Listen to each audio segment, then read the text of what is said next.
Hai, Assalamualaikum warahmatullahi wabarakatuh. Nama saya Nur Amira binti Sukur di bawah penyelia Dr. Junaidi Awang Besar dari Fakulti Sains Sosial dan Kemanusiaan di bawah program Geografi. Saya akan membentangkan tentang kesan politik pilihan raya terhadap pembangunan di kawasan Dun Batangkali, Hulu Selangor, Selangor. Senarai kandungan. Yang pertama, pengenalan. Kedua, kajian lepas. Ketiga, metodologi kajian. Keempat, kawasan kajian. Kelima, hasil kajian dan perbincangan. Dan yang keenam, yang terakhir, kesimpulan. 1.0 Pengenalan.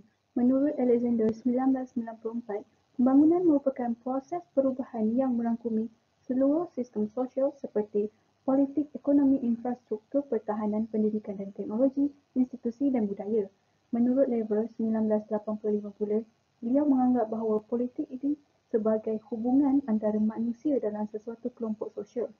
Seperti yang kita tahu, Malaysia telah mengamalkan sistem demokrasi berparlimen sejak mencapai kemerdekaan pada tahun 1957. Ini bermaksud rakyat berhak untuk memilih dengan cara pilihan raya. Malaysia juga merupakan sebuah negara yang mengamalkan sistem demokrasi yang berasaskan kepada sistem persekutuan.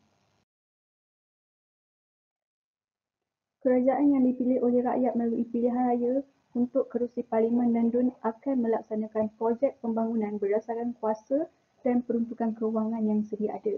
Justru adalah menjadi tujuan penulisan kertas kerja ini untuk mengenal pasti sumber maklumat politik dan isu semasa di kawasan DUN Batangkali Hulu Selangor dan mengkaji kepuasan responden terhadap pembangunan fizikal di kawasan kajian pasca PRU 2018 serta menganalisis impak terhadap pembangunan setempat terhadap tingkah laku politik responden di kawasan kajian. 2.0 Kajian lepas. Terdapat 6 kajian lepas yang telah digunakan dalam kajian ini. Seperti yang kita tengok, 2019, 2018, 2017, 2015 dan 2014. 3.0 Metodologi kajian. 3.1 Kaedah pengumpulan data. Kajian ini menggunakan data primer dan data sekunder. Bagi data primer, kaedah soal selidik dan kaedah temubual telah digunakan serta pemerhatian lapangan. Bagi data sekunder, rujukan data statistik, kaedah kepustakaan dan kaedah kajian atas talian telah digunakan. 3.2 Analisis data. Analisis data ini merupakan proses penelitian setelah semua data yang diperoleh bagi memecah permasalahan. Oleh itu, SPSS dan Microsoft Excel telah digunakan untuk menganalisis data yang telah diperoleh. 4.0 Kawasan kajian. Batangkali mempunyai kawasan pertempatan yang lebih daripada 8,000 buah rumah dan mempunyai penduduk seramai 40,000 hingga 50,000 orang.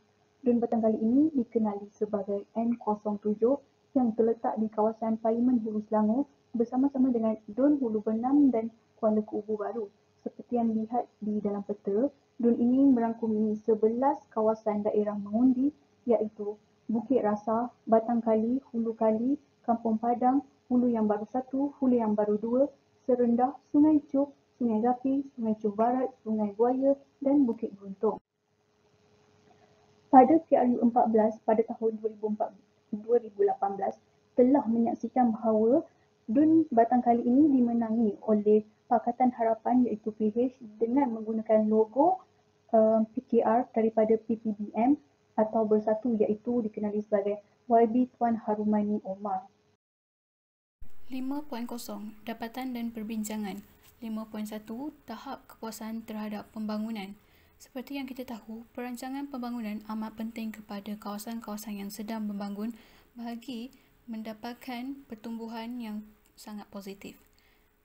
Kemudahan pusat ibadah mempunyai peratusan pilihan responden tertinggi iaitu 90% berpuas hati di mana 54% berpuas hati dan 36% sangat berpuas hati.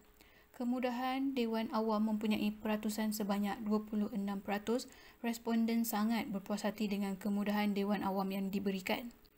22% responden sangat berpuas hati dengan pembangunan perumahan awam. Ini disebabkan oleh banyak projek perumahan dan kawasan-kawasan baru untuk perumahan telah dibuka.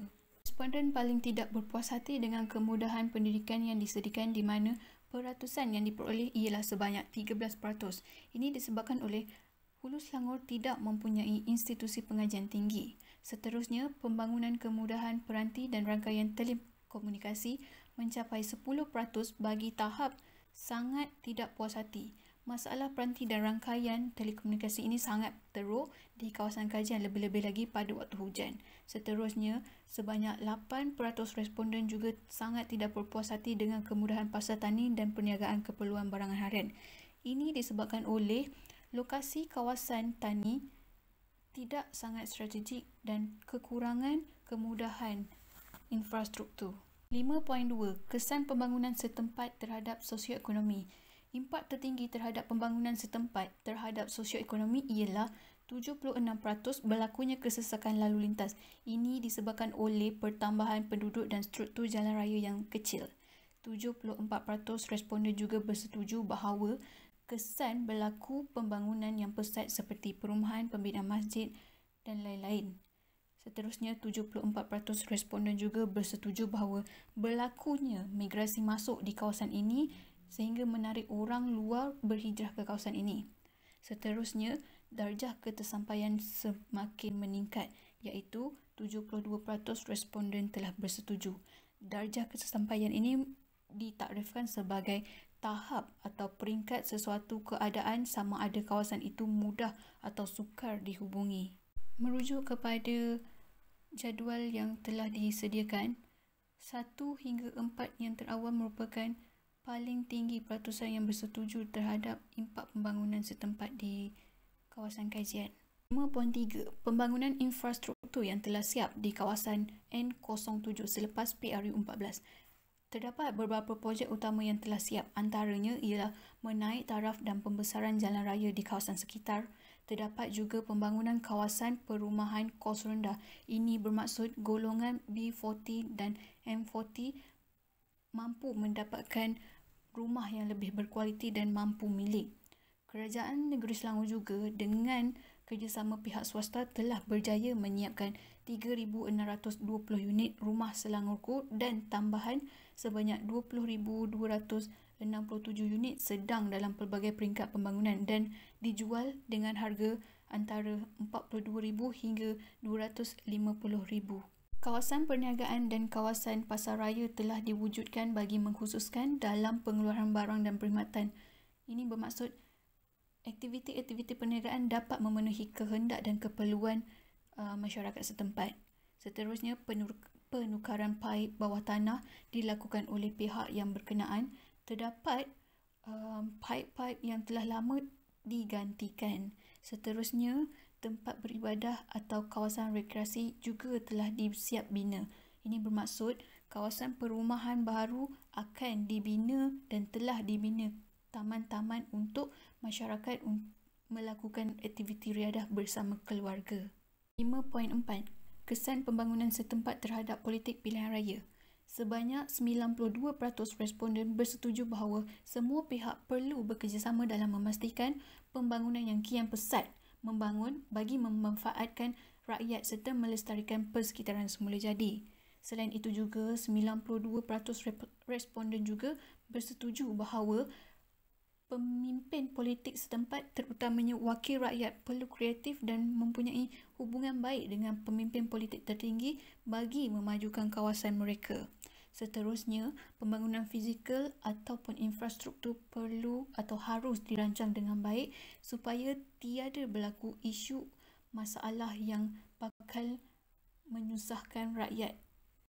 Berdasarkan jadual, responden sangat tidak bersetuju dengan pengundi lebih mengutamakan pemimpin yang mesra dan kerap turun padang berbanding pemimpin yang membawa kepada pembangunan. 5.5. Responden akan mengundi parti politik atau kerajaan yang telah merancangkan pembangunan sosioekonomi dan infrastruktur di kawasan kajian.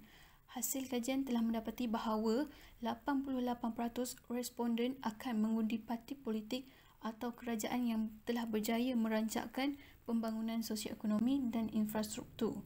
Manakala 12% responden tidak pasti akan mengundi parti politik atau kerajaan yang telah berjaya merancangkan pembangunan sosioekonomi ini. Ini disebabkan kerana mereka kurang yakin bahawa pemimpin yang akan datang dapat atau mampu melakukan pembangunan secara berterusan. Dan ini bermaksud 1 daripada 5 responden yang telah ditemu bual juga tidak bersetuju bahawa rakyat akan mengundi parti politik yang telah merancangkan pembangunan sosioekonomi dan infrastruktur di kawasan ini. Sebagai contoh, menurut Datuk Haji Mat Nazari Ahmad Dahlan, Ketua UMNO bahagian Hulu Selangor, beliau mengatakan bahawa sukar untuk mendapatkan keyakinan pengundi walaupun pemimpin lepas telah membangunkan sosioekonomi dan infrastruktur yang rancak di kawasan ini. 6.0 Kesimpulan. Hasil kajian mendapati bahawa kepuasan responden terhadap pusat ibadah menjadi petunjuk bahawa adanya pembangunan fizikal yang dilakukan oleh ahli politik selepas pasca PRU 2018. Kejayaan pemimpin atau ahli politik yang dapat memajukan dan mengembangkan kawasan ini akan terus mendapat sokongan daripada pengundi setempat kerana pengundi sendiri ingin kawasan ini terus dimajukan. Oleh itu, kajian ini sangat penting untuk menambah ilmu pengetahuan, menambah data berkaitan kajian politik pilihan raya, menambah sumber rujukan kepada pihak dan menjadi panduan kepada pihak yang berkaitan dan strategi pelaksanaan dasar awam dan gerak kerja dalam pentadbiran. Sekian daripada saya, terima kasih.